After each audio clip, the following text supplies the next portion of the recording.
आपको ये समझना पड़ेगा, हमने पार्ट 1, 2, 3 में तो आपको खनिज बता दिया क्या होता है खनिज का, क्या होता है एस।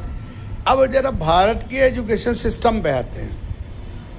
ये 1947 के बाद से लगातार चल रहा है और कांग्रेस के पीरियड से इसको गड़बड़ किया गया। कांग्रेस के पीरियड से गड़बड़ किया गया और किया ये गया कि पहले तो खनिज की डिफिनीशन आई नहीं। MMDR एक्ट है, mines and mineral development and regulation act, 1957 में बना और 1958 में IMA इंटरनेशनल मिनरोलॉजिकल एसोसिएशन, अंतर्राष्ट्रीय खनिज संगठन ने अपनी डिफिनीशन दी वैज्ञानिक की खनिज कहते किसको हैं। तो उसने कहा a mineral is a naturally occurring solid, प्राकृतिक रूप से उत्पन्न एक ठोस है जिसका निश्चित रासायनिक संगठन और विशिष्ट क्रिस्टलीकृत ढांचा होता है।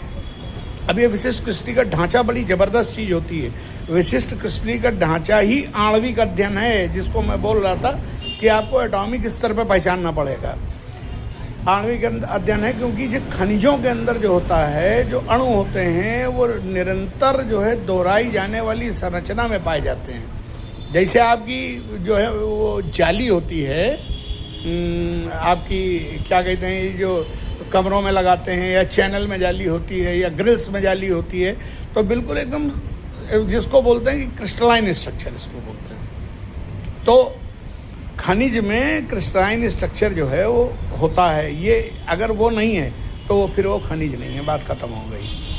तो अब अपने यहाँ क्या होता है, ये कक्षा ए मतलब 1957 में माइंस एंड मिनरल का एक्ट आया, 1958 में अंतर्राष्ट्रीय खनिज संगठन की डिफिनीशन आई।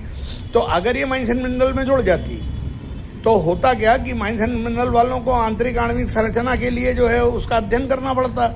उसके लिए वो डिपार्टमेंट ऑफ एटॉमिक साइंस से मिलते जाके, उस वक्त तक डिपार्टमेंट ऑफ साइंस था नहीं। 1962 में डिपार्टमेंट ऑफ एटॉमिक साइंस बना। मतलब इनकी तरफ कोई डिमांड आई नहीं, तो जब एटॉमिक साइंस की कोई डिमांड नहीं आई तो ये साइंस से गायब कर दी गई और डिपार्टमेंट ऑफ एटॉमिक एनर्जी बना दिया गया। ये बड़ा एक सिस्टमेटिक चाल थी कांग्रेस के पीरियड से। मैं बहुत स्पष्ट आक्षेप लगाता हूँ कि कोई न कोई इस चीज़ के पीछे था, लेकिन वो आज तक क्यों चल रही, इस बात के लिए आश्चर्य है। मतलब आज तक चल रही है, ये बहुत बड़ी बात है। कांग्रेस के टाइम हुआ ठीक है, 2010, 11, 12, 13, 14, इसका मतलब आज भी सही बात बताई नहीं जा रही है। और मैंने इसके लिए एक लेटर लिखा था, मैं उसका नंबर आपको बता रहा हूँ, PMOPG/D/0-159/121 PMOPG/D/0-159/121।